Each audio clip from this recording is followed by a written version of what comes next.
And there goes the YouTube recording. And hi, everybody. How are you? Welcome back to the Stratosphere Lounge 190, something like that. Getting up there now. The if not the last, then certainly without question the next to last of the Stratosphere Lounges on Ustream. We were looking for a platform. That sound you hear is the sound of an advertisement playing on my own channel here. I will not be too terribly sad to see this go. Stay there. Keep going. Let's see. Has everybody got me? Has pretty much got pick and sound? Okay, good. Sound, no sound, I have sound.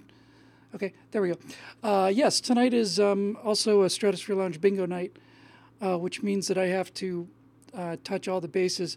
This is one of the things that makes listening to an incredibly repetitive guy a little more fun. You get to get a card, and then when I say one of my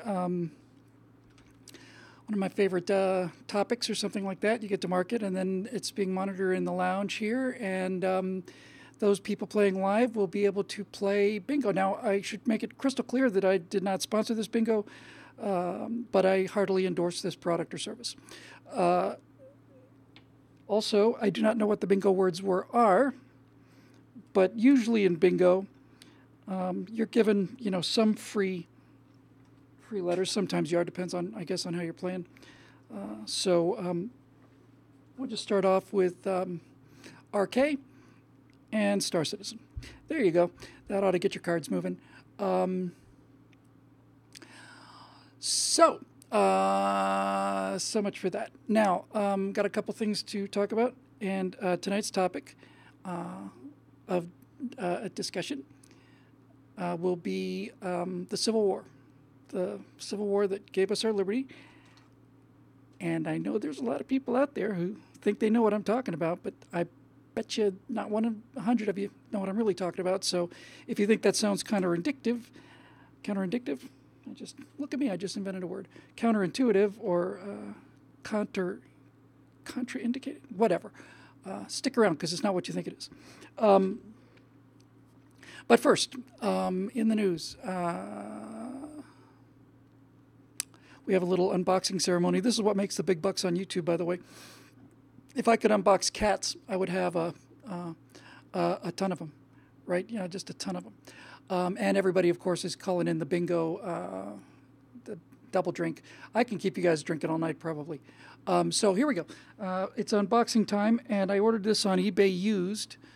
I got it for a very, very good price. I paid the high two figures for it.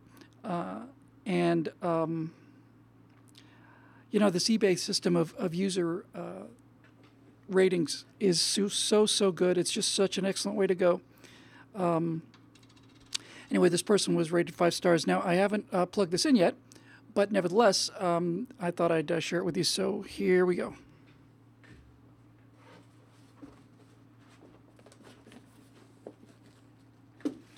Now, inside this somewhat beaten up box is this bad boy right here.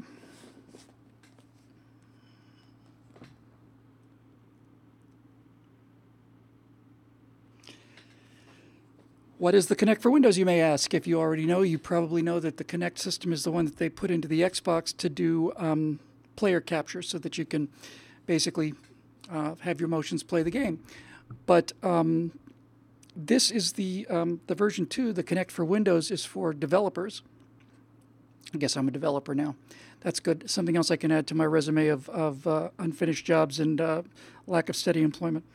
People introduce me, and on my one of my resumes, I list all the jobs I had, and they say all this stuff, and people think it's ooh. And my first response is always, Bill Whittle's a guy who can't hold a job. Although we've been holding this one for 3 years, thanks again to our members. So here's what this is. This is a sensor, and to be honest with you, I don't know the full details of the technical specs, but I'll tell you how this box ended up in my hand. First of all, I went online to, I saw some software, and I thought, oh, the Kinect for Windows V2, excellent. I'll just order it on Amazon. So I went searching for it, and I think there might have been one on Amazon. There was one on eBay. They don't make them anymore. But here's why I saw it. all the animation stuff for the Star Citizen. Get you drunk in no time. Here's a. It's fun to guess what the bingo words are. What about known miscreant? Are those bingo words? All right, here you go. They don't make this anymore, but this is designed for developers. And I saw a video of motion capture done by a Dutch guy. He's not an amateur, but the website is, he's just selling it out of his house. And it was the best motion capture I've ever seen. And I'm at the point now with the animations where I've got the characters as believable as they're going to get. And I would show you the animation. And I probably will be able to do that when we go to Twitch, which will be either next week or something like that. But in any event, I've had, using software recently, just finally got everything to the point where I'm happy with it. So I started doing some facial motion capture tests. Now, for those of you not familiar with that term, I got started in 3D Studio in 1992. I'm sure I said this many times. I bought a pirated copy. I had to literally, it was one of those 2 phone calls, meet a guy in a back lot, honestly. And he gave me something like 35 of those little plastic floppy disks to install version 2. I don't know what version this is, but that was 92. This is 2019. So I've been doing 3D for a long time. And I always enjoyed doing hard body stuff, like, hard surface stuff, rather, like spaceships. They're actually very easy to do. You just light them and move them. And it's steel or whatever the case may be. And so it's not terribly... doesn't require a lot of talent in terms of animation. If you know your camera angles, that helps. But other than that, and the hardest thing to do in animation by a wide margin is anything biological. Architectural renderings, all the rest of it is relatively easy. Back before motion capture, biological animation was very, very tough. I'm virtually positive that the first Toy Story was not motion captured. Somebody basically moved the little character's legs and every turn of the head, and everything else was done by a guy rotating and moving forward 5 frames, just like kind of like traditional stop frame animation. But that only gets you so far, because one of the things we've talked about a lot on this show, and it was fun to know it before everybody heard of it. Most everybody's heard of it now. But when computer animation started to get better and better, people found the characters to look worse and worse. They made them more and more uncomfortable, because as they got close enough to human photorealism, they got closer and closer. It triggered that part of your brain that starts saying, okay, I'm looking at a face here. And the amount of processing power we have in facial recognition just as humans is incredible. By the way, I don't know if I mentioned this on the show before. This is one of those little tiny, I'm sure I did, tiny little things that I just love so much. I just love these little sort of random pieces of information. But speaking of all the processing power we've invested in facial recognition as a species, one of the things that humans have done and took quite a while is in terms of the evolution of our eye. And you'd think that would be the evolution of the way the eye sees, but that's not it at all. What evolution favored in humans was the sclera, the whites of your eye. If you look at any other mammal, you look at, or a dog or a cat for that matter, all you see is pretty much iris. It's just black eyes. People say I look like a white shark because I have these black eyes. But virtually all other animals, you can maybe see a little bit of the white of the eye, but almost all of the eye is colored. So why do humans have this unusual whites of their eyes? There's never been another animal like that, and that's why if you put human eyes on animals, it does something very strange to your brain. It really, really humanizes them. Well, as it turns out, the reason that we've evolved these very bright white sclera, the whites of our eyes, is because it allows us to tell from a distance what the other person is looking at. And that's just really cool. So like let's go right straight to hell. Why don't we take the Ewoks in Return of the Jedi with their stupid bug eyes? You can't tell what they're looking at because you can't tell which way the eye is positioned. But the whites of our eyes are there specifically to indicate what we're looking at to somebody else.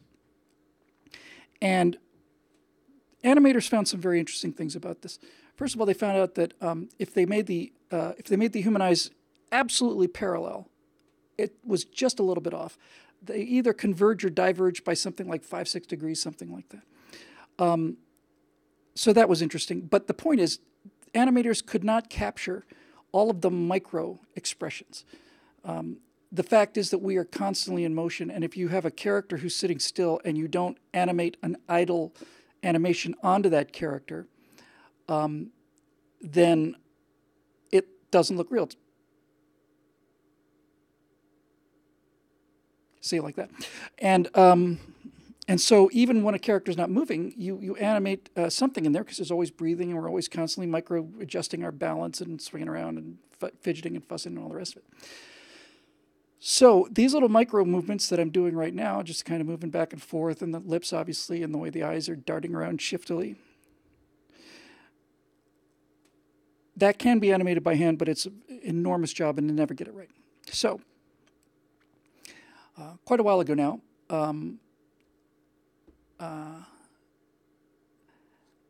they realized that it would be possible to capture the motion of humans' faces and bodies. So that's when you started to see CG films where you would see these guys in these suits, and they used to have like these big white balls on them, and they would track the positions of their arms, and the computer's recording what the human actor is doing, and then they'd put little dots or little white lights on the face and so on. And so whenever the actor would make expressions, those would be mapped onto the computer-generated character at the same time, and you'd get something very good. Gollum, probably, I think, the first example, and still to this day is extraordinarily good, of the kind of motion capture animation that allows it to do what it does. One of the worst parts about this show is the constant brain freezes, and I know this name so well, but the great thing about doing the Stratosphere Lounge Live is that anytime I have any kind of question about anything, it can be anything, I get an answer within about 10 or 15 seconds. And it's another one of those cases where my mouth is busy talking and my brain cannot remember. Once again, I got his face right in front of me.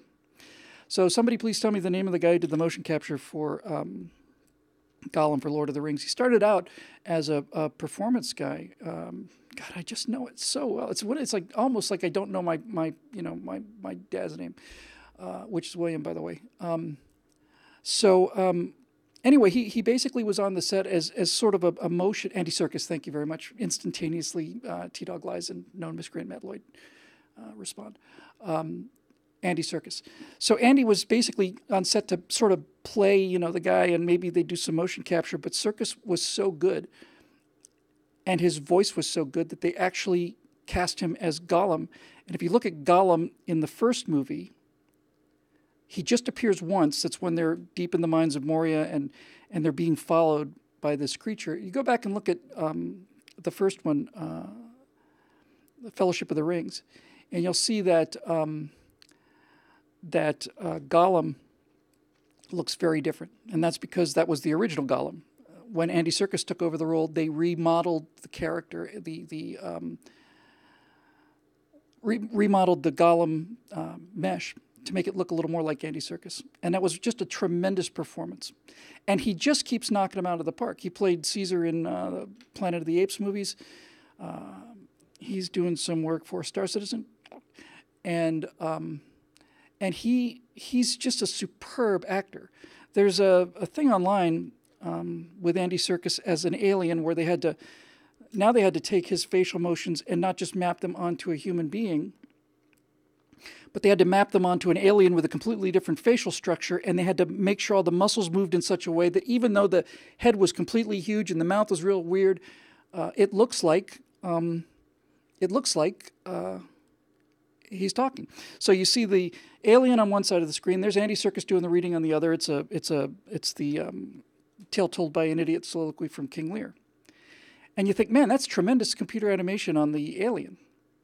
And then you find out that Andy Serkis is animated too, that his face is not his real face. He's also There is no real person in that thing. I was utterly fooled. Utterly fooled. Yeah, so somebody pointed out there in the comments section, precious, my precious, precious.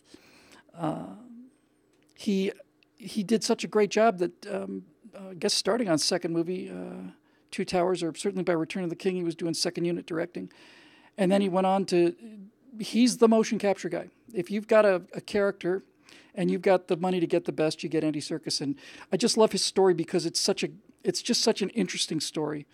You know, this kind of unknown guy walks on a set and has a talent that nobody even knows that we need yet. And he did King Kong, and he's a tremendous, tremendous actor. And when you're playing a gorilla, for example, you got to be able to move like a gorilla. He does the motion on the motion capture. He's just an amazing guy. Did I say from Lear? Thank you, Stout Cat. It is from Macbeth. Oh, I didn't mean to say that. It's from the Scottish play. Yes, that's right. Anyway. So in order to do the motion capture, you used to have the little dots on the face, and the camera would be in front of you, and all that stuff. And, you know, you'd wear it on a mask, and you'd walk around and do all this other stuff. Well, anyway, I saw a video from this Dutch guy, and he was selling software to do facial motion capture and body motion capture. And here's what's kind of cool about that. This sensor, which I hold in my hands, excuse me one moment. This sensor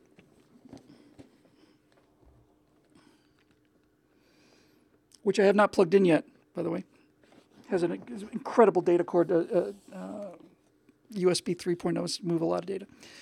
This sensor does something very different than what I've been using. The stuff I've been using before is still very impressive and kind of amazing.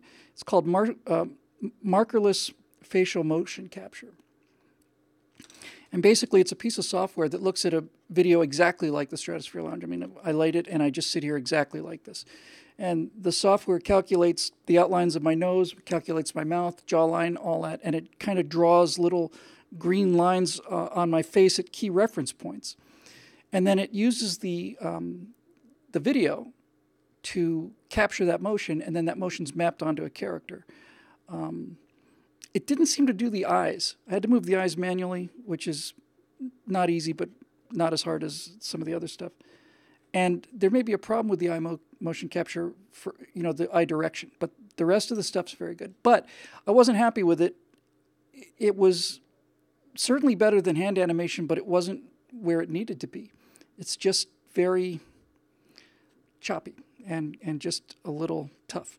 And you've got to dial it in, and, I overperformed the thing, and the character, what was like a little eyebrow raise on the character, this giant thing, and looked kind of nutty.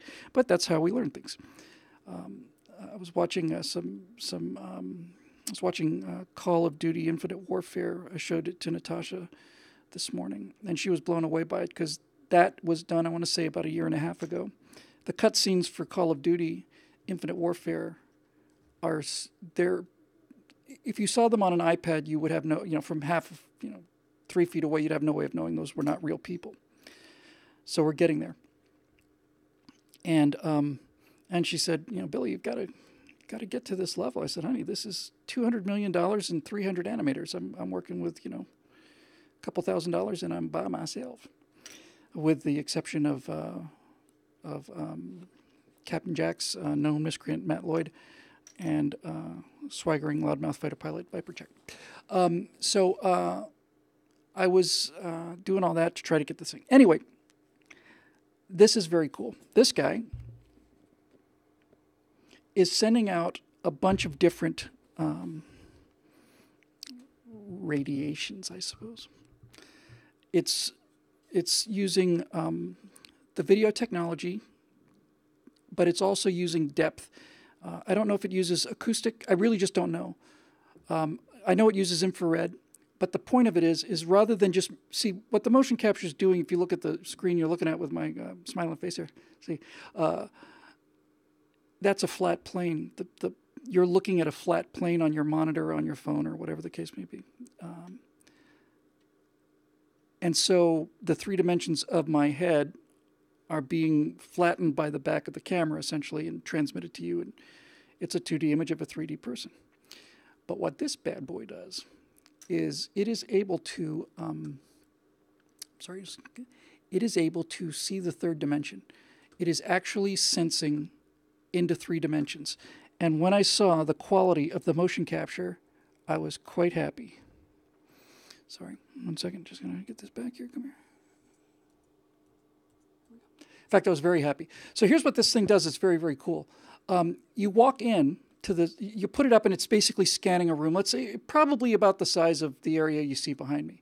And if I come in from the side, the second that I appear in the sensor range of this Kinect, it takes a split second to recognize that I'm a person and immediately starts to make the skeleton, including the fingers.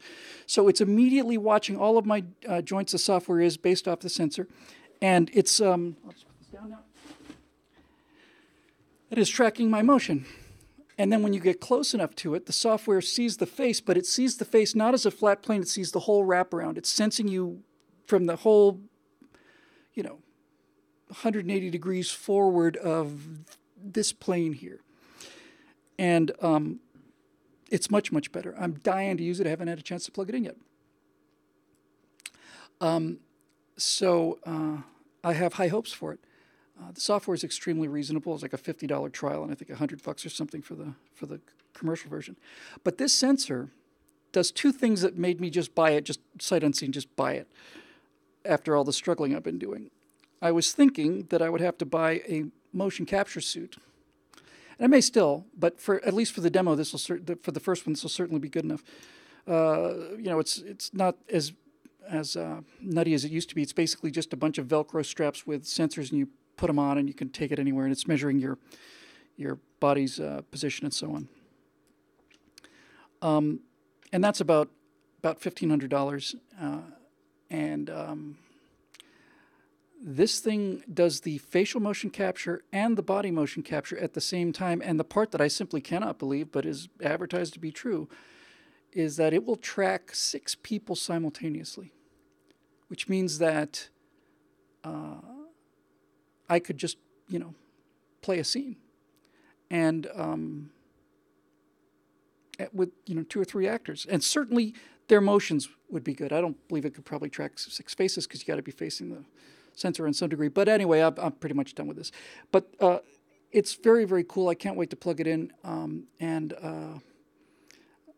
And I got the character reskinned. And when we go to Twitch, which will be probably next week, if not certainly the week after, I will put up the latest renderings and animations compared to the very first one that I showed here, and it's incredible. It's been almost a year. I've been working on it for about a year now. Did I mention that we started a 501c3 called the Aurora Project? And so people will be able to make cash donations or tax-deductible donations. So we're looking forward to that too, and obviously we'll keep the rest of the work going as well. So I think that'll probably do it for the Kinect. I'm very, very excited about it, and if it works as advertised, and I looked at it very carefully in the 7 minutes I had between first seeing it and then purchasing the thing, we should see some interesting stuff and should get us through at least the first stage of this very, very well. The last thing I was saying was on the characters. Just as we were getting ready to roll, there's a revolution, downward revolution. All this technology happens at the top, obviously on big budget films, and it works its way down. And when I started this a year ago, the best looking character I could get looked pretty good, but it looked very still computery. Now they're using things like subsurface scattering, which treats the way that light enters as it goes through the skin. And it's a much better character. It's not quite photorealistic yet, but it will be in about a year or two. And we'll just work our way up like everybody else. So it's fun to be part of this technology, considering the fact that I've been at it on and off for 27 years, something like that, 24, 25, something like that. It's a long time. Okay, so I will get to some of the questions. I always talk about how I want to make it a short show, and then last time we talked about making a short show, and we went 3 hours. Might have been a record or near a record. In any event, I will do some questions in a minute. But first, I want to talk for a while about the Civil War. That was such a big part of making our country into what it is, and I can't believe that I knew so little about it. And you're saying, but Bill, geez, you always talk about the Civil War. Yeah, but that's the American Civil War. I'm talking about the English Civil War. It was a period in history that was one of a kind of a dark patch for me because I love history.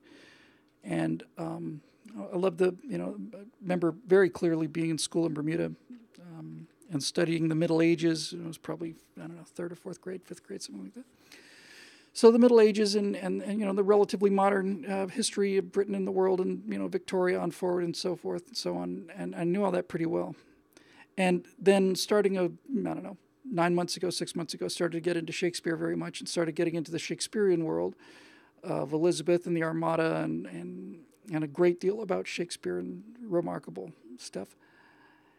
And just as I was wrapping that up, I realized that from about 1610 to about really to the 1600s, the bulk of the 1600s, I didn't know much about. I knew, of course, that there was an English Civil War.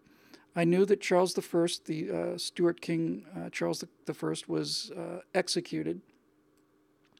I knew from a very long time ago that there were Roundheads and Cavaliers. My high school mascot in Coral Gables was a Cavalier, and I thought it was pretty cool. I don't think so much anymore.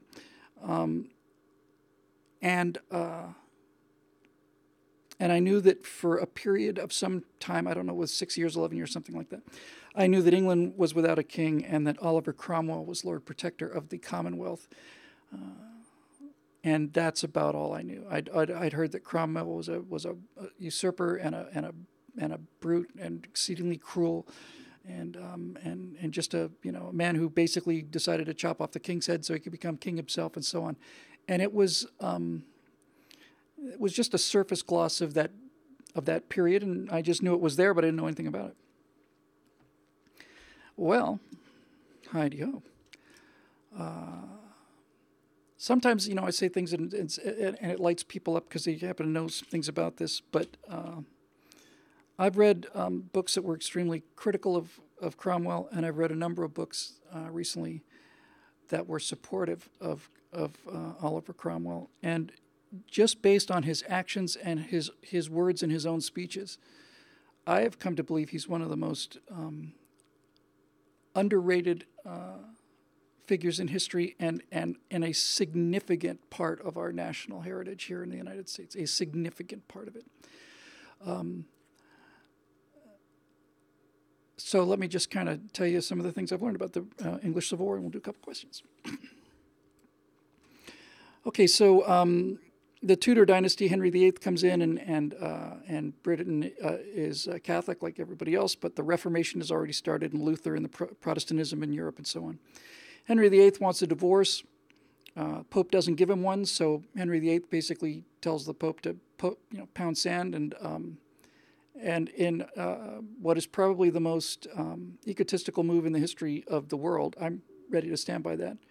Henry VIII decided to make his country Protestant and take it away from the Catholic faith because he wanted to get, wanted to climb in the sack with his new girlfriend. So it's good to be the king. So England becomes Protestant. Church of England is Anglican religion is a subset of Protestantism. Henry VIII dies. Mary Tudor, Bloody Mary, takes over. She's called Bloody Mary because she's trying to get the country back to Catholicism and burns an awful lot of people at the stake doing it. So she finally goes. And then Elizabeth I comes to power. Now, I think Elizabeth is extremely overrated. I think, on balance, having read a lot of history of that period now, She strikes most people, and certainly historically, she comes across as exceedingly vain, exceedingly indecisive. Never paid her soldiers or the sailors that saved her crown. While Philip, on the other hand, of Spain, who launched this armada, was basically there at the dock handing out money and bandages when he came back. So Philip II, in defeat in Spain, was a far better person than Elizabeth I was in victory in England. So Elizabeth rules for quite a long time, 25, 30 or something like that. And the famous Virgin Queen doesn't have any kids. So that's a problem when you have a hereditary monarchy. So they're trying to figure out who's going to be king, and there's only one contender who seems to have it wrapped up, and that's James VI of Scotland, James Stuart. Yeah, just this split second just now realized that. I just this first time ever realized James Stuart. That's Jimmy Stewart. So James VI of Scotland is invited to come down to England and become their king. So he goes and he becomes King James I, first of the Stuart dynasty. And is not a terribly effective ruler, but relatively strong. So he keeps things more or less under control and walks a pretty fine line, keeping England Protestant after Bloody Mary tried to take it back to Catholicism, and at the same time not suppressing the Catholics too hard. James dies, and he's succeeded by his son Charles I, who fervently believed that, and it's a convenient thing to believe if it's good to be the king. Charles I fervently believed that he was that God made him king. Everybody believed in God, and that his works were right in front of your eyes all the time. And Charles I believed in this idea of the divine right of kings. He thought that he was put on the throne by God, and any attempt to get him off the throne was a subversion of God's will. That's about the best thing you can say about Charles I. He was a very duplicitous guy, constantly making deals with people and selling out allies and all the rest, and living a kind of lifestyle that made people a little resentful. But here's where the story just gets so interesting to me in terms of the history of America, because I just never heard any of these. But to be honest with you, the American, not just the American Revolution, the entire American experience is predicated on the English Civil War. And another thing that I found amazing in retrospect is everybody knows the Puritans, right? Okay, so we know that the Puritans came to America, that America was settled by the Puritans, or North America was anyway, and the Puritans land on Plymouth Rock, and we know they have those funny hats and the white long collars, and we see cartoons of them at Thanksgiving, and that's what we know. We know the Puritans. And why were the Puritans here? The Puritans were escaping religious prosecution in England, drummed into our head from the beginning, back when they used to teach history here in this country. So that's all I knew about the Protestants, about the Puritans, and I just knew they were deeply religious people, and I didn't know anything else about it, and I really didn't dawn on me to check into it. But the Puritan movement started in England, I guess, probably during the reign of James, and by the time Charles comes along, a significant portion of the Parliament and a significant portion of the population is Puritan. And the Puritans believed that God could speak to anybody. God could just speak to you, that you didn't need to go through the Roman Church, and you didn't need to go through the Protestant Church either. The Puritans were exceedingly religious, but again, lost on me was how fundamentally moral they were and how committed they were to liberty, to the idea of liberty. So Cromwell, who's been basically just, slandered and libeled for 300-400 years now. If you look at the history of Cromwell, the English Civil War is actually 3 civil wars. Charles decides he wants to appoint some bishops. Parliament says no. Charles says, all right.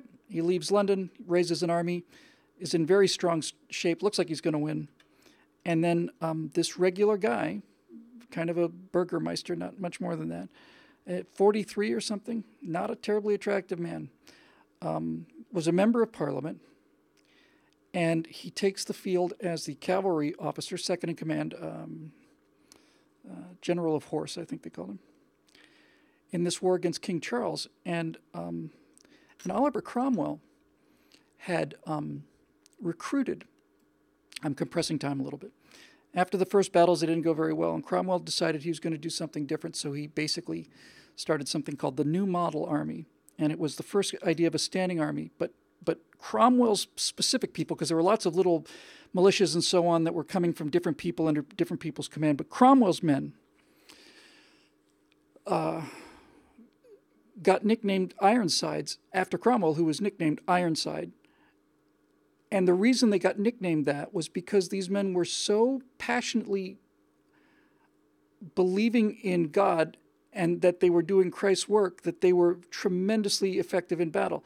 He basically went out and raised a citizen army. He said, I would rather have something like, I would rather have a man with a dirty cloak and knew what he believed than one of your gentlemen who's had all this training and all this money. So he's a real, not a populist in the bad sense of the word. He's a guy who believes in the common people. And the thing that struck me so much was all throughout this first battle, the first wars of the Civil War, many battles, Cromwell just keeps showing up and is snatching victory out of the jaws of defeat. He's an astonishing commander, astonishing. And he never once ever stops saying, all the time, it's just continuous, God did this, this is God's work, not me, blah, blah, blah. He's just constantly saying, it's not me, it's not me, it's not me, it's God. It should be obvious to everybody. And his troops felt that way too. So they turned the tide on the British, on the English royalists, the Cavaliers.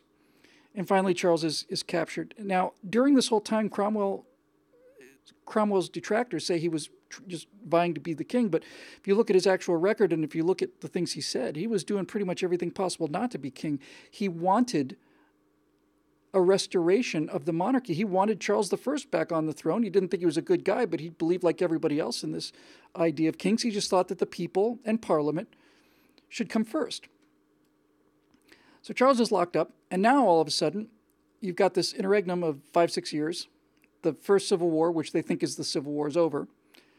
And Charles is trying to make all these deals to be reinstated on the throne. And what Parliament wants is Parliament wants Charles to recognize that Parliament outranks the king. Hey, Chuck, we love you. Think you're cool. Love the hat and the long hair, by the way. And we dig the whole king thing. But we're writing your paycheck and not the other way around, right? Solid? And Charles says, no. Nope, I'd rather die. And so he did. Into this mix now comes the army, and the army is the English army is pulling very hard for things like back pay and so on, which is a universal story throughout history. But they're also much more radical in the kind of the sense of the word when it was a good sense. The army's largely pulling for a republic. So you've got this kind of deceitful king who believes that God had put him there to rule England. You've got Parliament, which is correctly saying the will of the people should come first, and we represent the will of the people, but the so-called Long Parliament was in session for 11 years without an election, and some guy named Pride comes in there, and somewhere in the middle of this 11-year period of Parliament, this army officer walks in, probably without Cromwell's approval, but certainly Cromwell did nothing to undo it, and said, these guys here, this 130 guys here, they're unreliable, get them out. So now there's this rump parliament of people that are kind of on board with the whole thing. So Cromwell's trying to manage this three-way power shift between the king, the parliament, and the army. And he is basically, he just sounds like he's basically trying to kiss the feet of everybody and try to get this arrangement together. But here's the thing about Cromwell that's really, really interesting to me. Cromwell was committed to the idea of religious independence. I don't think at the time he would have gone far enough to say that he didn't care if you were an atheist, but he basically believed that God is speaking to everybody in his own fashion and that nobody had any right to tell anybody else what to think about this, and that this entire Civil War was about religious liberty and democratic freedoms as guaranteed by representation of the people. And I had no idea. I have come to the conclusion, I don't want to go too far out on this, Earl of Oxford, Israeli Shakespeare limb, but having read a fair amount on both sides of the issue, I'm really coming to believe that we really need some statues of Oliver Cromwell, because he was fighting for ideas that were about 150 years ahead of his time, maybe 100 years ahead of his time. They were trying a century earlier than when it caught fire in the 1700s.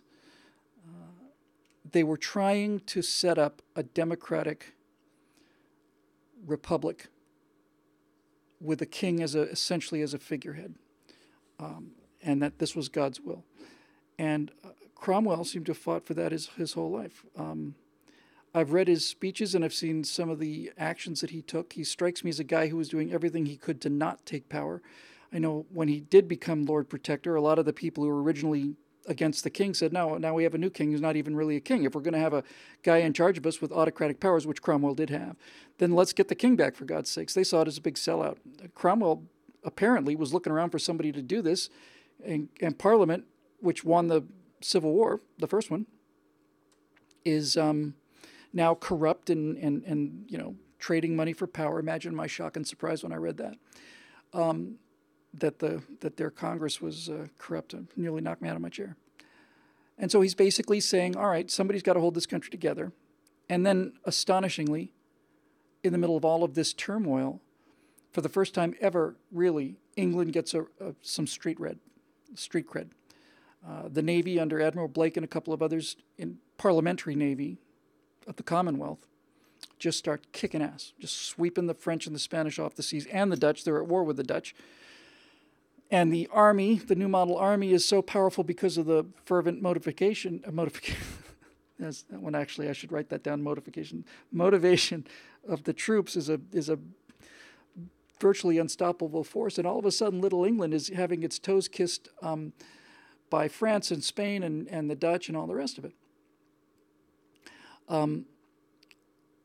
And that's basically what he did until he died. There are a couple things about Cromwell that seem to me to be these small touches, but they seem to be indicative of the guy.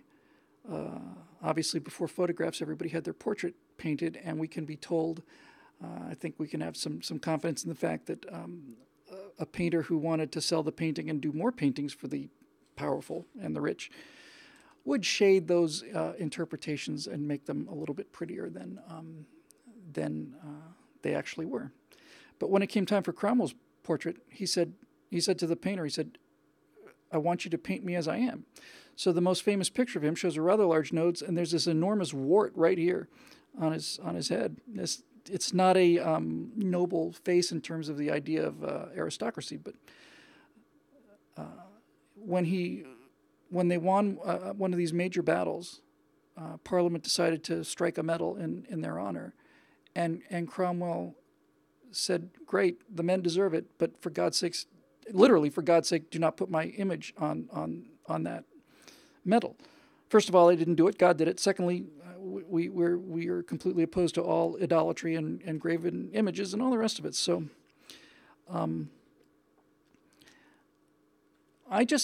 he was not a great orator, and he's certainly not a great writer. His stuff is very hard to read. It's nothing like Lincoln's, whose prose is just brilliant. But I was about to say, I wonder why he's been so buried or abused. I did see the movie Cromwell, by the way, Joe Talbot. Saw bits of it anyway, with Richard Harris, young Richard Harris as Cromwell. They had a couple of others. And Alec Guinness was Charles I in that, and is very, very good.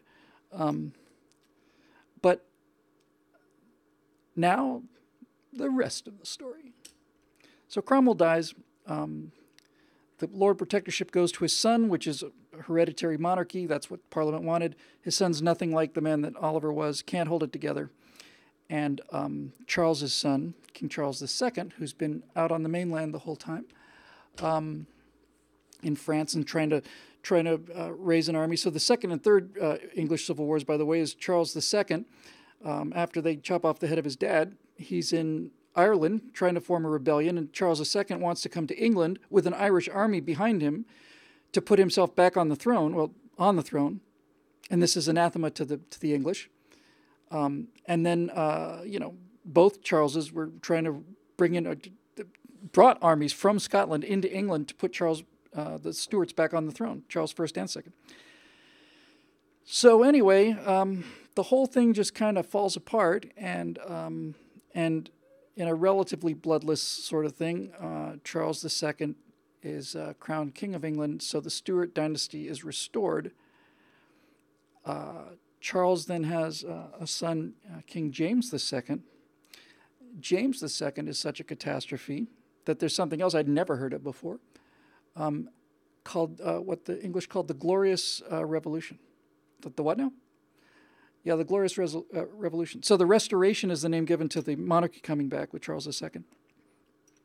Charles II dies, comes James II, and during the reign of James II, people are so unhappy with this king and the Stuarts in general, who are getting worse and worse and worse all the time with every generation. They're just getting more and more depraved. The English decide that this guy, James II, no, we got to do something. And they didn't want to go through all this turmoil of the Civil War again. So they had a British woman in the line, you know, and so she might have been a Stuart. I don't know if she was, but it was Mary, one of 750,000 Queen Marys in English history. So they look over the channel. They'd just been fighting a war with Holland for quite a long time, but they look over to Holland. Cromwell's basically formed a peace treaty and put the Dutch back on their heels. Excuse me. And they decide that that William, I guess it's William of Orange, I'm not 100% sure of that, but it sounds right. That William, King of Holland, is going to come over and he's going to be King of England as well, and he's going to marry this woman Mary, and they would be co-rulers. So we're going to invite kind of a foreign king into England, but we will let them both rule. That's how we can kind of, you know, feel like it.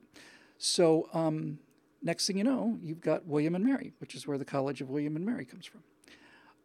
Oh, you're right. Yes, it wasn't his son. Thank you very much, Edward Smith, supervillain extraordinaire.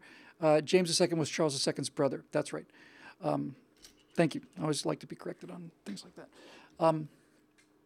So basically, this glorious revolution, William, King of Holland, gets on a flotilla, like a little mini armada, and they sail up across the channel and up the Thames, and they rule together, and off you go.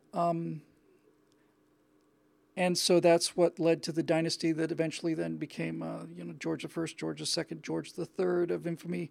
And then we had Georges all the way up, and George IV, we had Queen Victoria, Edward II, Edward the VIII or Fifth, something. And then George V for the First World War, and then the younger brother becomes George VI during World War II. Father of Queen Elizabeth, who's the longest reigning monarch in the history of the world. There's never been a king or queen that has reigned longer than Queen Elizabeth II. So anyway, that's the history. But what I had not understood was this whole idea of the Puritans and what they brought to this country. Like I said, all I've ever been taught about them was that they were escaping religious persecution in England. Okay. What's especially interesting is there was a period when Charles abolished the Parliament, and there was something like 10 or 11 years where there was no Parliament, 12 years, something like that. And Cromwell was so sick of it that he said, I'm going to America. He was pretty much packed and ready to come to New England and become an absolutely, utterly obscure, unknown person in the colonies, when at the last minute he rallied, went back, and then the Civil War started. But I think the man deserves a lot more recognition than he gets, because he was the representative of a movement that believed in, not just in direct communication with God, but also believed largely in religious tolerance and liberty, and certainly was fighting for the people's right to be ascendant over some lunatic. George III, George IV. I love my audience. George, yes. So William and Mary, that was William III. So George III, George IV, William IV, Victoria. Now I get some more familiar around. Victoria's son, Edward VII, then George V during World War I, Edward VIII, who was the one who abdicated for the divorcee, George VI, who became king during World War II, who gained, if you've seen the King's Speech, that's the younger brother of Edward. Edward abdicates, and the younger brother takes the name of George VI. And George VI is the father, as Dave Big Booty says, Edward VIII, George VI, and Lizzie the Deuce. So if I read that correctly, if Elizabeth dies and the current English throne passes to Charles, I think he would be Charles III. I think so. Whoa, screen just went out because I haven't touched anything. And if William becomes king, he would be William V. William is an awesome name, by the way. For those of you who don't know, the name William means indomitable helmet of conquest.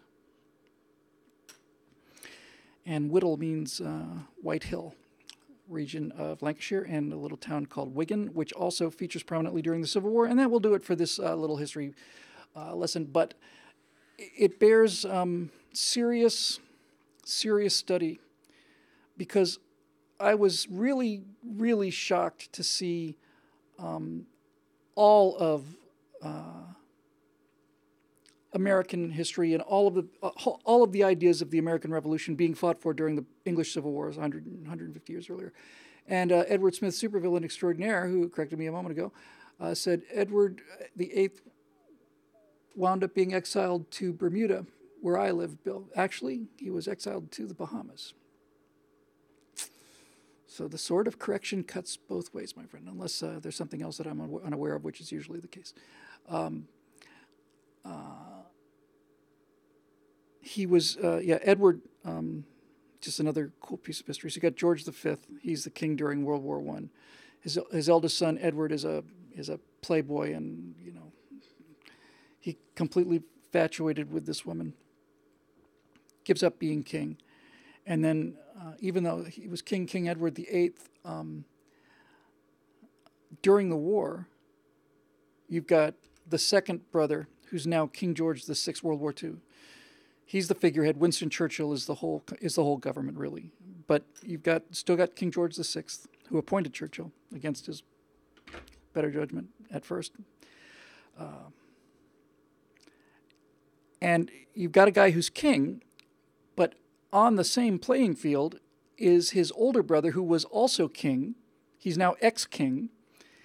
And the ex-king and his wife, Wallace something or other, are big Nazi fans. They think Hitler's awesome.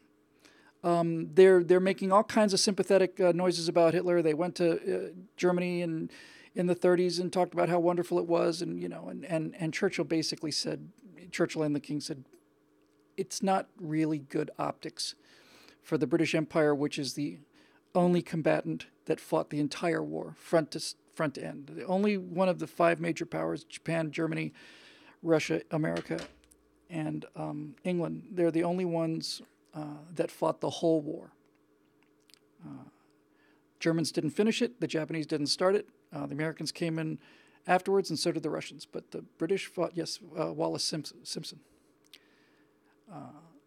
The British fought the whole thing. And so they said, well, we've got this guy here who's former King of England saying that Hitler's cool. So Churchill, in cooperation with Parliament and King George, the younger brothers, say, Edward, we're going to make you ambassador to Nassau, Bahamas. Have a nice trip. Oh, and by the way, you're forbidden to visit America while you're 30 miles off the coast, or whatever it is, from Miami to Nassau. It's 40-something. I've flown it in a Cessna 172. It's not a big, long distance. So he was not allowed to even visit America because he was so destructive. He's not a good guy at all. But Oliver Cromwell stands there, in my mind, as a certainly remarkable figure. I know he's very seriously criticized, mostly for his actions in Ireland, where he allowed a massacre of a couple of towns to happen. But as the person writing the book says, there's no real excuse for that, except, and this book that I'm reading was written in 1890, which is great to read something from that time. Just the standards and so on have fallen. But it was pointed out that when Cromwell was completely unknown, the Irish had risen up against the English and had massacred 2,000 or 3,000 Protestants in a particularly bloody fashion. So when Cromwell goes to Ireland after he wins the English Civil War, he goes to Ireland, defeats the Irish, and a couple of towns refused to surrender, and the rules of the day were pretty simple, really. If we're going to besiege your city, we will surround your city, invest it, we would say. And once we've surrounded your city, we will send you an official request for your surrender.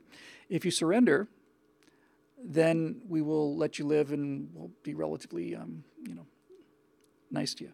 But if you fight and you make us take the city, if we have to fight for the city, once we start fighting for it, then you're all going to die. Some variations on that were once the first hole was punched in the wall. If they kept going after that, then no one. But basically, Cromwell was basically saying, look, these are the people that murdered, 2,000-3,000 Protestants, and of course the English had murdered a bunch of Irish too. But nothing he did was outside the boundaries of what was known to be the rules at the time. And furthermore, after this particularly brutal, basically execution of these two towns after they fell after refusing to surrender, the Irish rebellion essentially fell apart. And he went to Scotland, did the same thing. Not so much with a rebellion, but he was just victorious wherever he went. Made England into a great power. And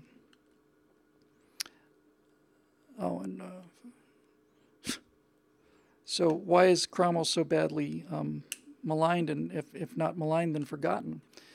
Well, you have kings going back to the Dark Ages, going back into prehistory. You got the Norman conquest in 1066 with William the Conqueror. And then you have a break, and then the king comes back. And history is written by the victors. So the aristocracy that returned to England, needless to say, did not put a very good light on Cromwell. And it was a biographer named Carlyle who took the trouble in the time in this, I want to say mid-1700s, late 1700s, to go back and read all of Cromwell's letters and wrote the first real kind of a biography, I think, in history, and resurrected his reputation.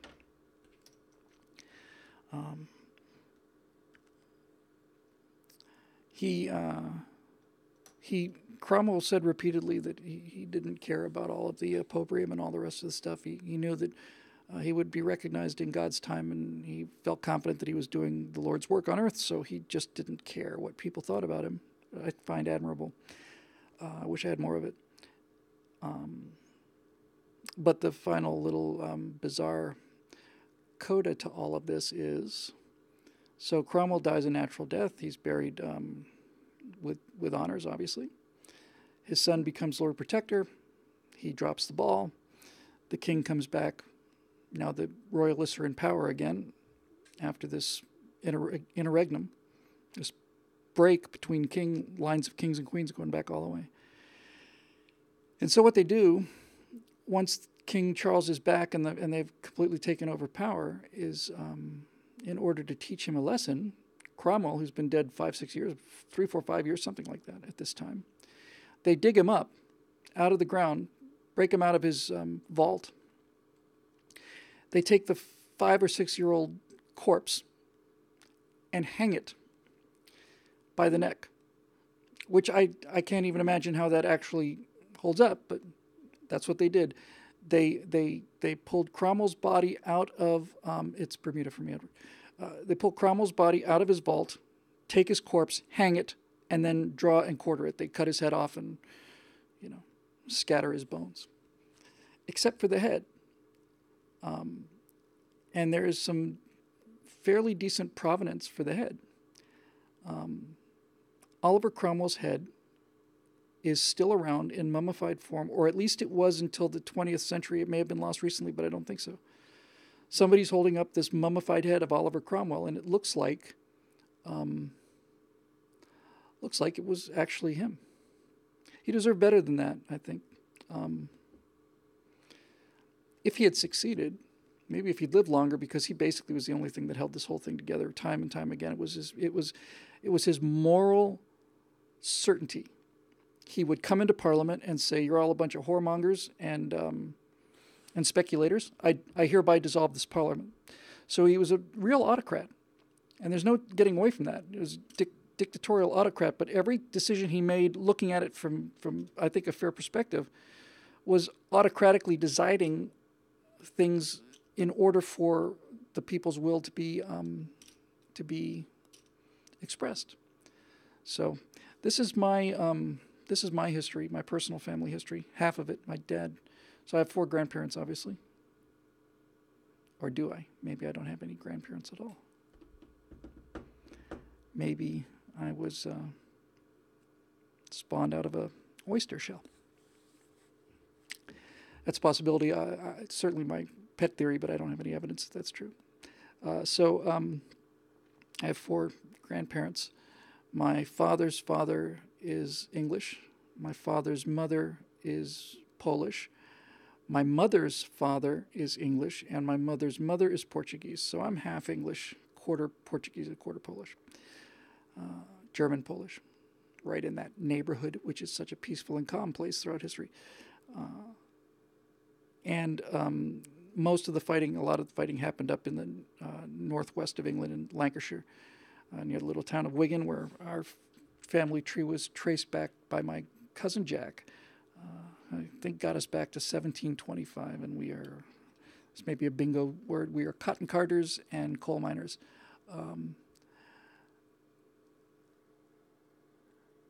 Victoria says, I think this is a quote from him, "I've learned that if you fear God, you have no one else to fear." Pretty much true. So I was pleased to have learned something about him, and I'm also pleased to be able to share it with whatever people are watching here. So I think he deserves, at the very least, I think he deserves a fresh look. Okay. Yes, and he said I should do 23andMe. I've got, speaking of unboxing things, I've got 2 of them over there, and I it's been there for a year, and I haven't done it yet. I have no doubt that if you were to break down, and it's just the fact that you can do that, just the fact that you can use DNA to tell you, where you came from, what lines you came from, is just tremendous. I wouldn't be the slightest bit surprised to find that, there's all kinds of African blood and Asian blood and all kinds of other things everywhere. I would not be at the least bit surprised, nor would I be the least bit upset about it. I would be, whatever it showed, it would have my interest, because they were tough people and smart people. Eric Blake says he recently learns that he is the direct descendant of the secret keeper of Henry VI. Okay, well, congratulations. Just somehow King Eric doesn't really quite have the right ring to it, does it? King Eric the First. Anyway, congratulations, Eric. All right, so we'll do a couple questions just for the sake of it, and then we will call it a night. And then I will text my beautiful, lovely wife and see if I can get permission to stay for a little while longer and plug in this awesome thing, see if I get it going. Here we go. Boom, boom, boom, boom, boom. Looking.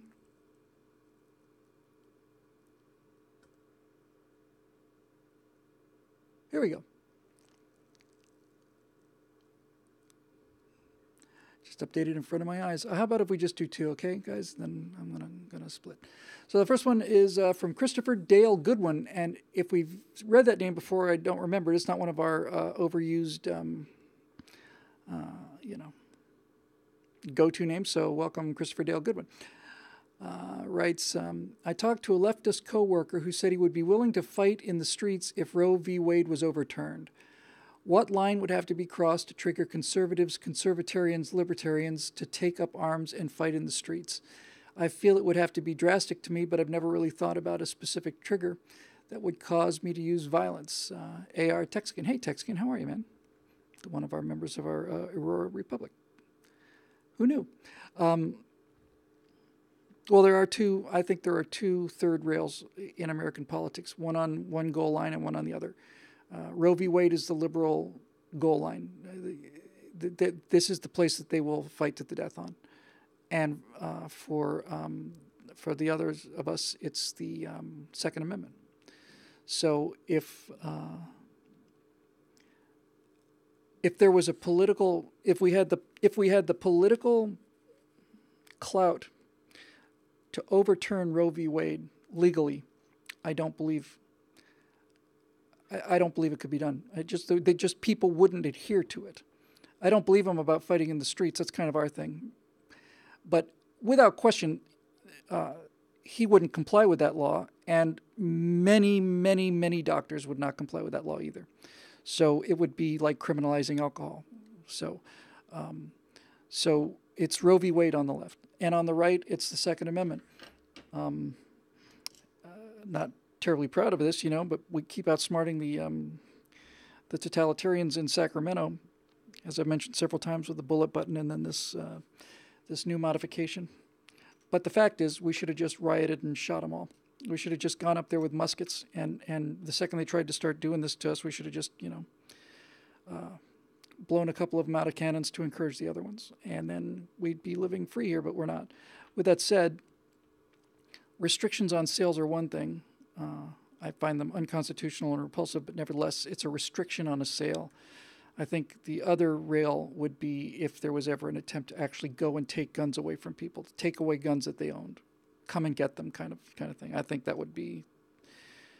I cannot imagine the societal consequences of either one of those two events. But more and more every day, I want this, divorce. I really do. I just, I try to be fair with myself, and I look at. Who was it? The story of? It was Heather McDonald. No, yes, Heather McDonald's book, which I just finished, called "The Burden of Bad Ideas," and this was written 25 years ago. And I'm looking at what the left did to schools and what they said about Giuliani and that shooting, and again and again and again and again and again. I find them not only not telling the truth, but telling whatever has to be said in order to gain power. And there really does seem to be get your glasses ready, an arcade difference between us and them, where we would rather lose by the rules than win by cheating, and they just don't feel that way.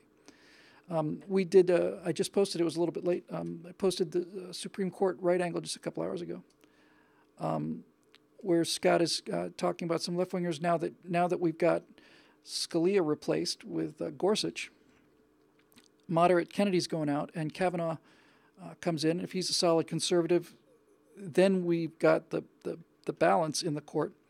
And if, as I say on the show, if the titanium hull of Ruth Bader Ginsburg doesn't last long enough, then we will have not only a two-person majority, but we will also have what the hell was I going to say? We will have replaced a liberal champion with a conservative. So Scalia dies, and you replace him with a conservative. That's no net gain at all. That's just replacement. Having a moderate go and replace with a conservative is a huge gain, which looks like that's going to happen. They can't stall this for 2 years. They can stall it to the election. And then if a liberal justice goes, then they're going to lose their mind. They're already showing signs of losing their mind. There was it became clear to me immediately when he nominated Kavanaugh. I forget, once again, the magic answer will appear. There is a woman candidate for Supreme Court, superbly qualified woman, unlike Sotomayor and what's her name? The girl who gets coffee for the rest of the guys. His brain freezes are terrible. Because I actually know this stuff. But I thought, well, why didn't they go with a woman? Then I realized, okay, they're holding on her. that conservative woman justice. They're saving her for Ruth Bader Ginsburg. Amy Barnett, is that right? Thank you. They're saving her. Kagan, thank you, yes. They're saving her. And they're saving her because even everybody has to play identity politics. As I said in the right angle, I said,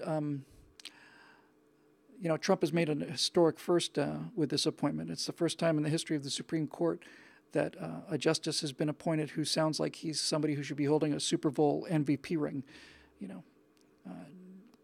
Chet Kavanaugh sounds like a football player.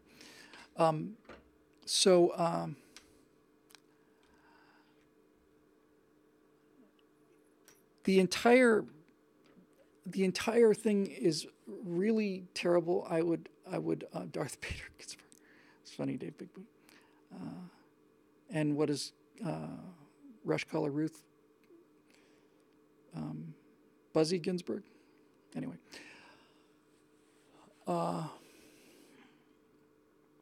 The idea that this is this important is repulsive. We should not be having this kind of conversation. It's a tacit admission that we are not governed by 435 representatives and 100 senators.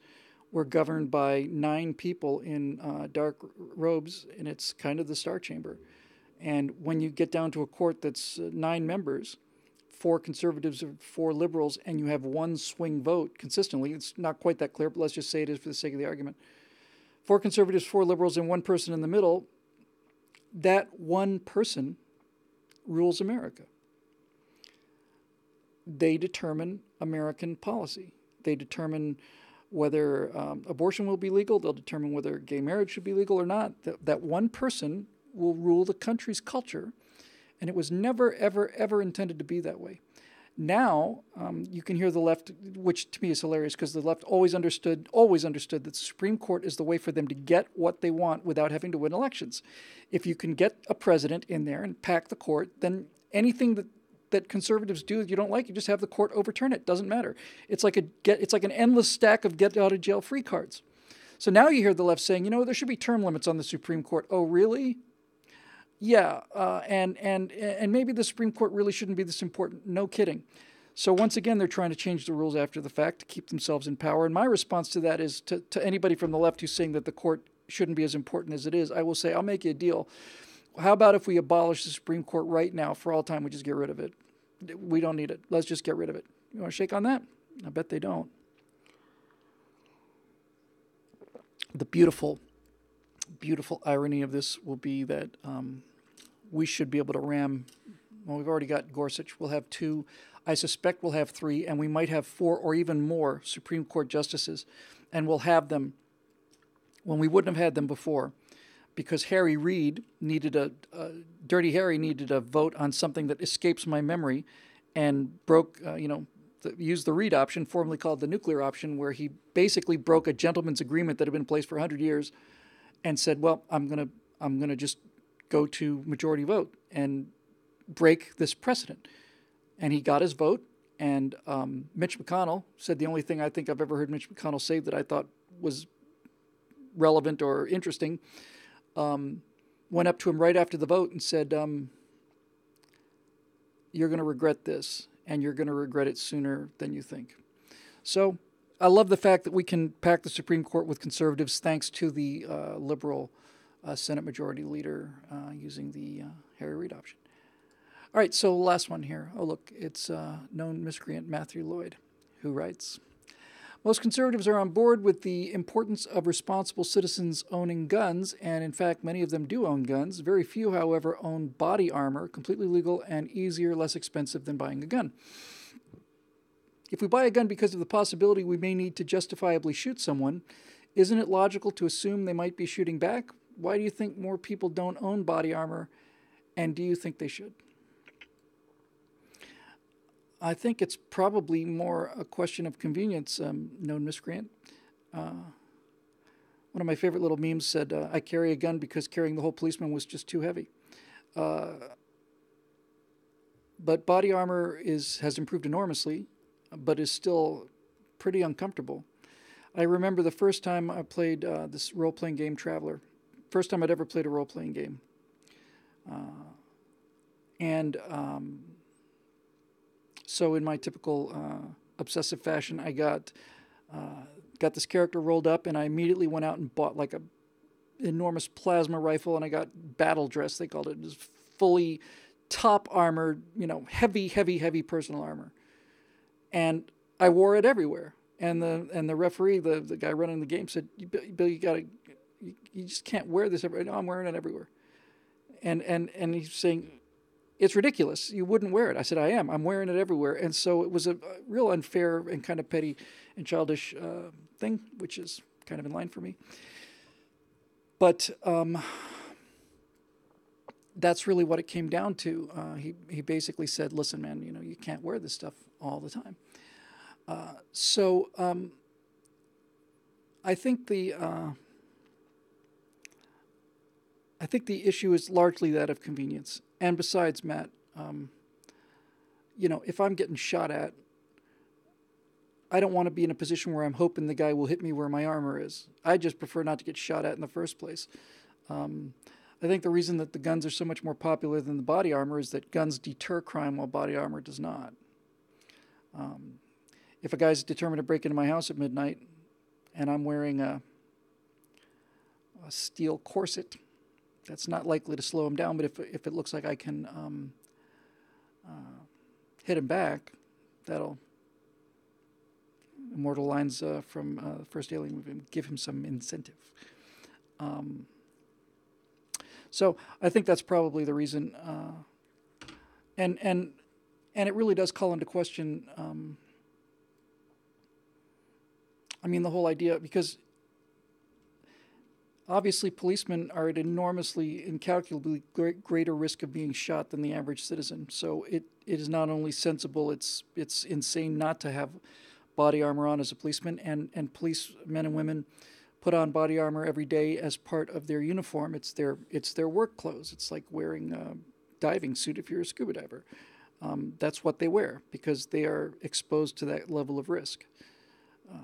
The chance of us getting murdered in this country is exceedingly small, and the chance of getting murdered in America by a handgun, if you are not intersecting with the criminal world on some level, is essentially zero. It's so close to zero, it might as well be zero. For a period of time, it's not something I'm terribly proud of. It's not really got to do with me. I just feel a little self-conscious about talking about it because it's one of my brothers. But one of my brothers for many years was hanging out with people who were not very good people. He was never doing drugs or anything like that. He just had a bunch of friends that were just not good people. And he since has moved and seems his life is much better shape now. But I realized for a while there that he was putting himself and his son and my mom inside that circle. Not the circle of crime, but the circle that intersects the circle of crime, where there's some overlap. And that his risk of being killed was up significantly over mine. And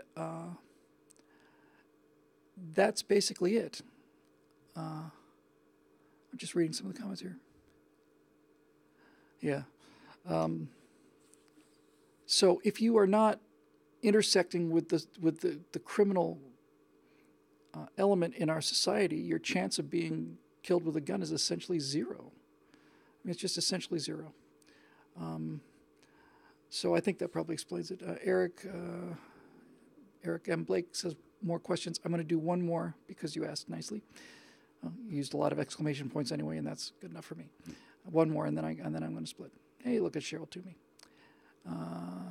What do you think of the walk away campaign? Do you think it could be an effective tool to flip Democrats, or at the very least convince them to walk away from their party? I think it's absolutely excellent.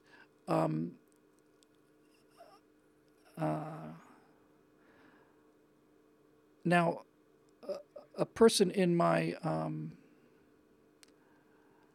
social circle, a person of known moral turpitude and miscreancy, has told me that the walk away video has been seen by 2 billion people, which I found incredible then. And on YouTube, I only found several hundred thousand.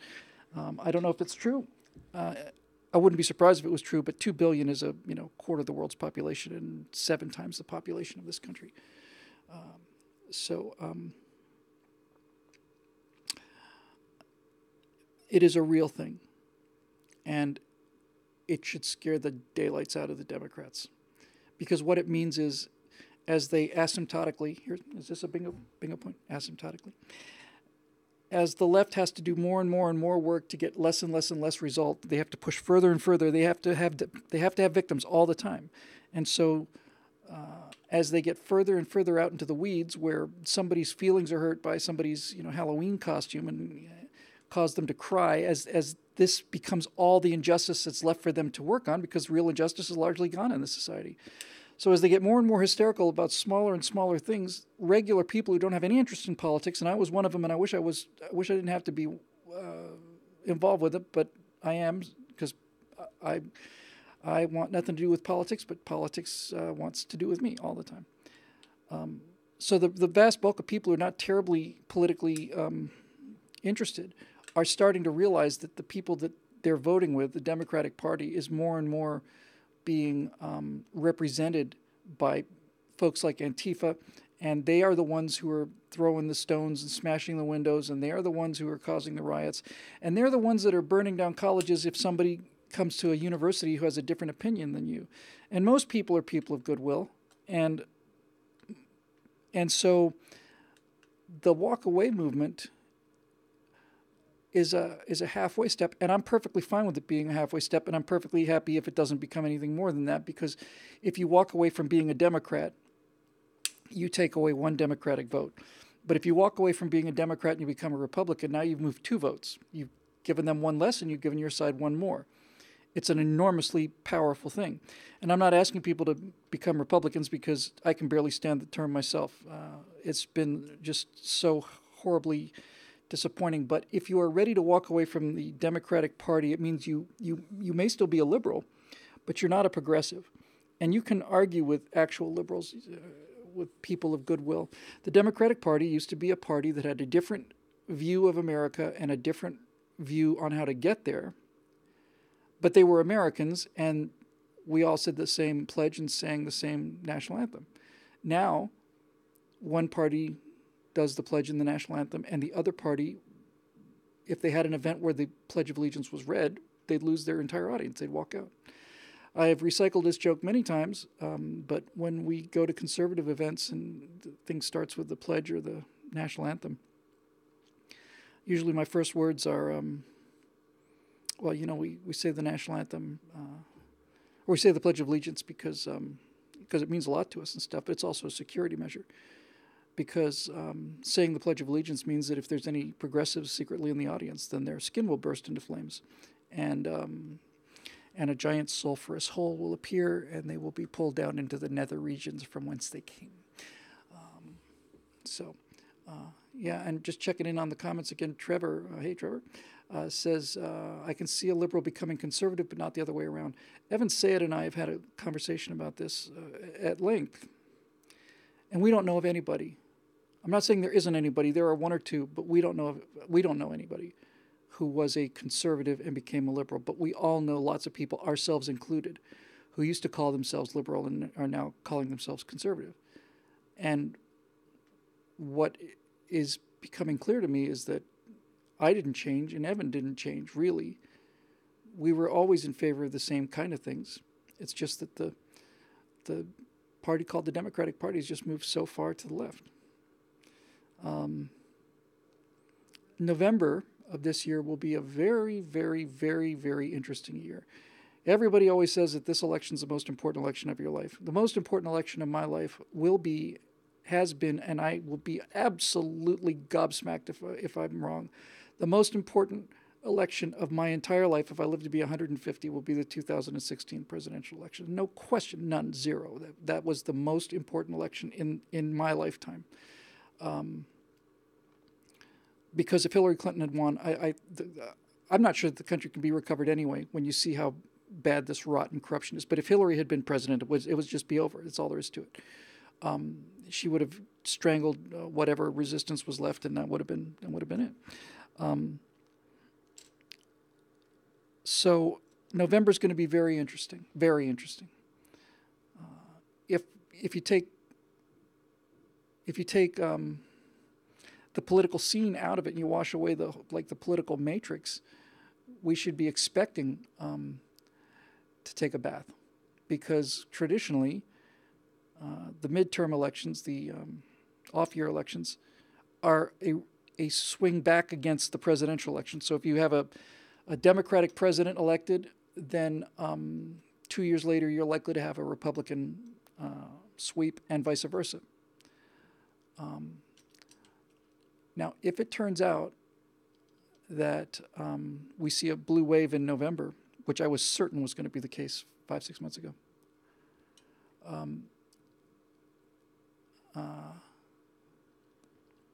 if we see a big blue wave, then the left is in fact really that Donald Trump's presidency essentially is the end of the whole game as we understand it.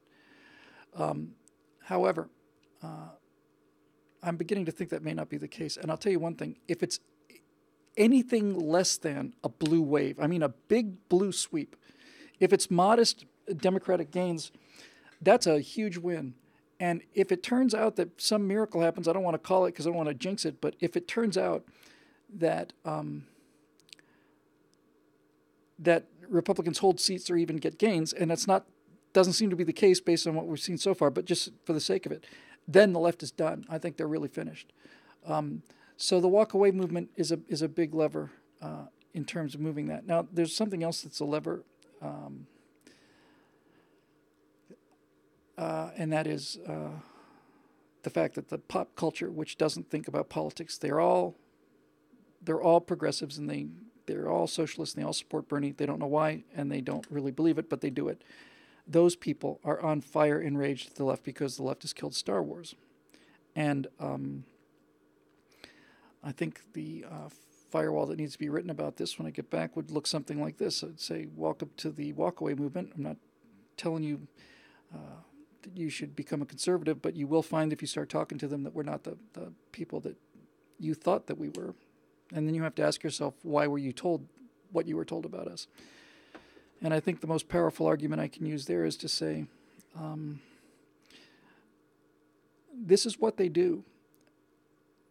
They control, they try very hard to control your thinking. And there's a crystal clear example of all of this, and we've all seen it. They rewrite history. And the way that we know that they do this is not through the last Star Wars movie, which basically destroyed the franchise by undermining so much of it. But we know this is how the left worked because we can go back to the, late 80s or early 90s, something like that. When in one of the re-releases of the original Star Wars movie, the first time they brought it in, they added all this junky computer graphics and made it worse. But in that re-release of the original Star Wars, A New Hope, it is re-edited and digitally treated in such a way that Greedo shoots at Han before Han shoots. So they're sitting about as far away as you and I are from the camera, and Greedo shoots and it hits the wall up here, He misses by, 30 degrees, 2 feet away. And by the way, in that re-edit, the shooting is so fast. It's like, it's essentially simultaneous. But my point in the firewall would be this to young people who are thinking about the walkaway movement. Han did shoot first. And he shot first because he was using his gun to defend his life. The left found that idea repulsive after the fact. 10 years, 15 years after Star Wars was shot, they decided politically that they just didn't think that was a good idea.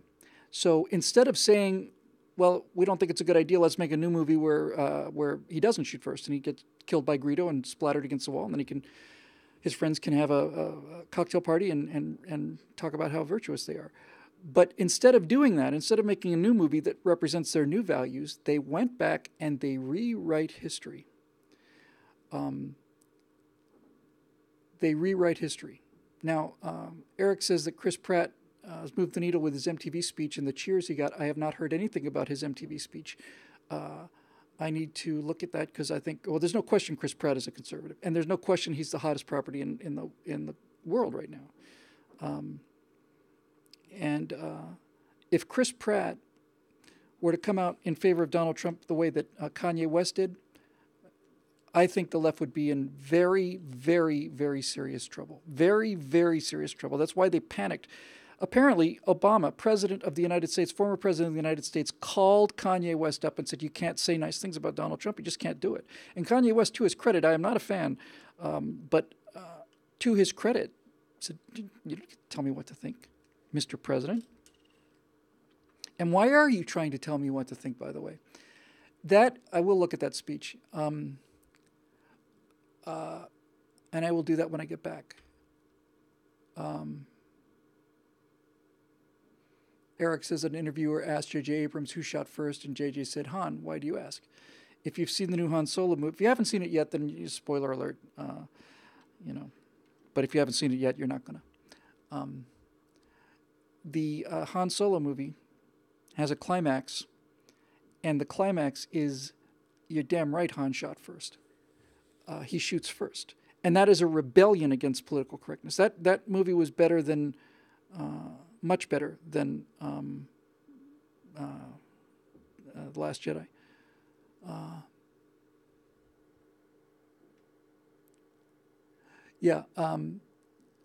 reading about Chris Pratt's speech and how it wasn't preachy. It was just basically saying what he believed in the same way kind of Jordan Peterson does, and Charles Murray and all the rest.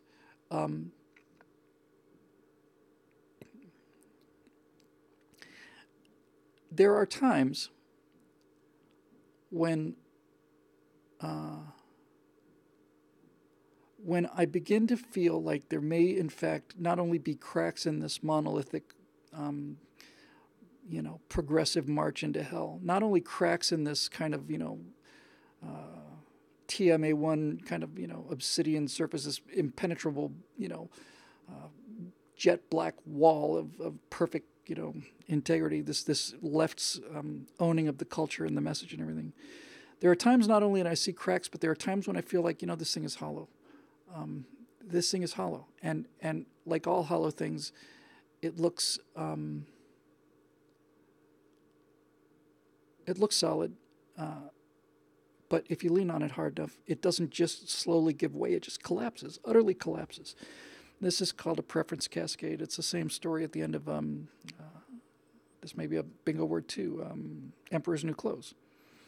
It's not, the boy says he's not wearing any clothes, and it's not like a long and in-depth discussion ensues. It's not like there's 3 months of debate on the subject. It's instantaneous. Everybody's perception shifts instantly because somebody has spoken the truth, and everybody always agreed with everybody else, and everybody's providing this. It's like a giant Ponzi scheme of social proof where I don't see the clothes, but I don't want to be the only person who doesn't see the clothes. So I say, oh, look at the beautiful clothes. And you hear me say that, and you think, well, he can't be lying, and that person can't be lying, and that person can't be lying. I must be the only person who doesn't see the clothes. So I'd better say, oh, look at the wonderful clothes. And it's a giant bootstrapping Ponzi game of social proof. And that can go down very, very fast. That can go down very, very fast. In fact, Instapundit Glenn Reynolds wrote about this, and I don't remember the theory. I wish I'd followed up on it a little more at the time. I want to say this was 6 years ago, somewhere around early 2010s, and I think it was maybe 2009, something like that. And he was talking about, which is, my God, 9 years ago. Wow. But we were talking about the failed Iranian Green Revolution in 2009, and psychologists have studied what effect repression has on populations.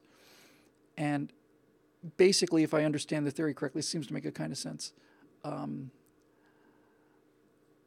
more you repress a society, the faster, the harder, and the more thoroughly it falls. And that makes perfect sense to me. So that's it, I think. So there's a discussion going on in the comment section about fanboys dissing the Solo movie, and the Solo movie was much better than the Star Wars fans give it credit for, and saying they should have given it a chance and seen the movie. And my answer to you guys is that you're both right and you're both wrong. It is a better movie than they gave it credit for, but they absolutely had to do what they did. It was their pushback that I have no doubt that the pushback against Last Jedi affected the Solo movie in a way that's positive for us.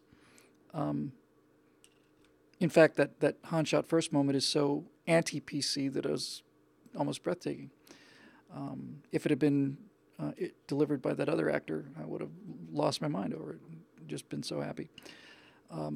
But they had to do it, and that it was a boycott. And the whole purpose of a boycott is you don't go. You don't go and then decide not to go. You don't go. You don't give them the money. The boycott had to happen. And if you're trying to say, well, it hurt a good movie, well, okay, that's what boycotts are. They're sledgehammers. They're not scalpels. We've had sanctions against Russia, which I think were certainly justified by Putin's actions, but they harm the people. They harm are the average Russian citizens, and not so much the. They put pressure on Putin, but his life's not affected by sanctions. But the lives and survival of ordinary Russians or Iranians and so on is. But the boycott had to happen because it had to hurt enough. No one ever thought that you would hear this sentence, that this Star Wars movie was a flop. But that's how badly they've tarnished the brand, and Solo was a flop, and the reason it was a flop is largely due to the fact that the hardcore Star Trek fans not only didn't go 17 times, they didn't go at all. And I really admire that. If you're saying, though, the film suffered, unjustly, it's a film. It's not a person.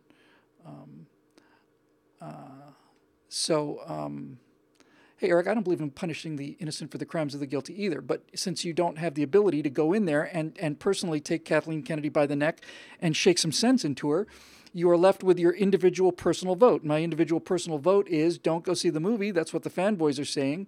So they were right. They were right to do it.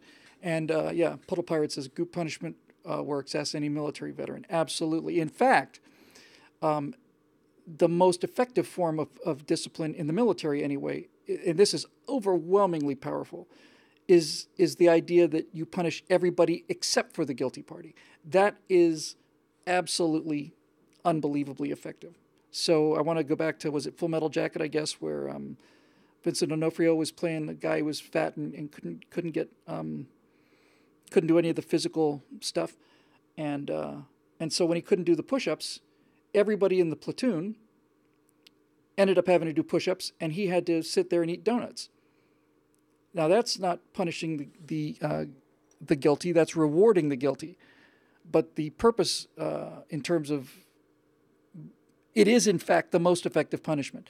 It's the most effective punishment that you could do to him, is to not punish him, because not only does he lose whatever support he might have among his friends, he's not immune to this. He understands that it's his inactions are not just hurting himself, they're hurting the people around him. And that is a very, very powerful motivator when you live that close together with people and have that kind of bond and stuff. So anyway, at this point, I think I'm going to call it a day or a night. And we are, YouTube version, 1 hour and 38 minutes into this. That's long enough, for God's sakes. Well, as we say, ladies and gentlemen, you don't have to go home, but you can't stay here. Don't remember which episode this is. I want to say it's 189, 190, something like that. In any event, and just to wrap this up, as Simon says, you may go see Solo now. Go see it now. It's already tanked. They've had their bomb. There's talk about removing Kathleen Kennedy and all the rest of it. Mission accomplished. Now go see the movie. I still didn't like the lead actor very much. By the way, Red State Media guys said, and I don't think they were joking, they said the way you can monetize Star Wars is to not release it as a movie. You say it is a limited edition, and you print a very nice ticket, and you charge $150 for it. And absolutely, they get it. They would absolutely get it. They're Star Wars fans, spend thousands of dollars on their costumes. They would pay $150 to see a good Star Wars movie instantly. And he did the math, and it was something like $2 billion or something per movie. Something, if you just got even if you throw the hardcore base away, you'd still get enough people to make it worth your while. So anyway, that's that. So I am going to shut things down here and upload this baby and get it up on YouTube and all the rest. And then we will see you again next week. Let's see. Oh, I'm going to Fantasy Fest. I'm going. That's a celebration in Key West. It's kind of a gay New Year's kind of thing, and this is not that. This is Freedom Fest in Las Vegas. We're going tomorrow. My lovely wife and I are driving out there. And a panel on Friday about Antifa, and then I think I'm the last guy. I think I'm the last guy in the convention on Saturday, so there'll be room. I've seen conventions on their last day, and it's a depressing thing, but I'm glad to be there, and it's going to be cool. So if you're in the area, if you're planning on going, if you are planning on going, come up and say hi. Definitely, I love meeting you guys. Is my favorite part of the job.